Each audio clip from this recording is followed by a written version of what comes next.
pretty sure. Yeah! Oh, gotta get their fast shot. Yeah! Gotta get their fast shot! There it is. Hello Britball Nation, I'm Nick Wilson-Town, Editor-in-Chief here at DoubleCoverage.com, and welcome to the final Adult Power Rankings following Week 5 of the 2017 season. Before we jump into the rankings, remember that we can only keep doing what we do here at DC, bringing you 7 days a week of all things Britball with the goal of growing the British game if we have your support. We'd love if you can help us out by heading over to our GoFundMe page, but even if you can't spare a contribution right now, you can still do your part to help us grow the game by liking this video over on YouTube or giving it a share on your social media platform of choice. It takes only a couple of seconds, but if your share or retweet is the one that inspires a new young athlete to take up the game, surely then it's all been worth it. With that said, let's jump into the rankings.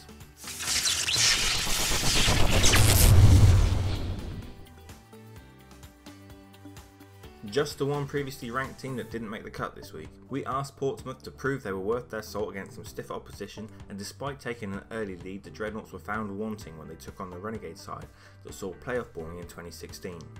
Before we hit the top 10, an honourable mention goes out to the Essex Spartans, who are sitting pretty at 2-0 so far this year, but we ideally want to see how they perform against a tougher calibre of opponent before we trust them with a ranking spot. 10. The BLACKHAWKS stay put at number 10, but the upcoming matchup against Glasgow on Sunday will see them meet each of their conference opponents once, and a convincing win would lock them up as early favourites for the conference crown. 9. The BOBCATS win and move to 2-0, but slide down the rankings courtesy of a more modest than expected margin of victory. While the Carlisle Sentinels' only points may have come from a pick 6, meaning the Leeds defence still has a clean sheet on the year, only 18 points of offence is concerning when they share a conference with the likes of the Gateshead Senators, who have been racking up massive scorelines on their opponents. 8. That's more like the kind of performance we'd expect from a Renegade side that won their conference last season.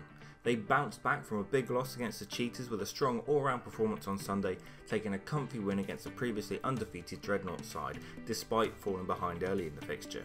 They welcome the Hastings Conquerors in Week 6 with a chance to cement their spot in the rankings with a winning record. 7. The Romans shimmy up the ranks a little thanks to Leeds taking a tumble. They take on the Crew Railroaders for the second time this season on Sunday, and all expectations are for a big win that might yet see the Romans march into the top 5 once again. 6.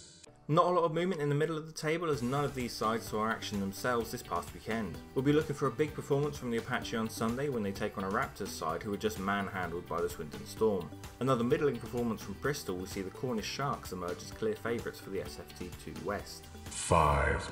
And speaking of the Sharks, they sink down just slightly in the rankings as the weekend scorelines provide greater perspective on other teams' performances. They take a fairly hefty trip up to Worcester this weekend to face a Black Knights side fresh off their first league victory. Might a soft travelling squad see the Sharks struggle against the buoyed Black Knights? 4. With the Leeds Bobcats only taking away a modest 2-score victory from the Sentinels, it makes the Senators' opening day thumping of them appear all the more impressive. As such, Gateshead climb a spot, though not seeing them again until Week 7 may well mean we see the Senators slide in next week's rankings. 3. No game for the Revs sees them stay put, but as the other mid-ranked teams take to the field over the next couple of weeks, the Revolution will want a second convincing win over the Spartans this weekend to keep their spot in the top 3. 2. The Stallions continue their steady stampede over the SFC2 East. We might have liked a few more points from the offence, but they more than made up for it with a second shutout of the year from the defence in their win over the London Blitz B side. 1.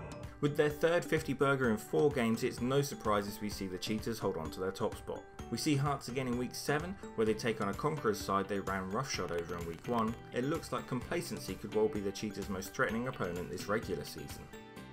And that's our rankings for Week 5. Where do you think we've gone wrong? Remember, we really want these rankings to be part of the conversation within the community, so if you have any thoughts on them at all, share them in the comments down below. This game's only going to grow if we as a community are pulling together to talk about our game, share one another's achievements, and actively participating in the growth of the game, rather than just looking to others to get the job done and griping when it's not. But I'll hop off my soapbox and leave you as always with the hope that you play hard, play safe, and go and check out this week's scoop with a roundup of some of the great things going on this past week in the Britball Nation.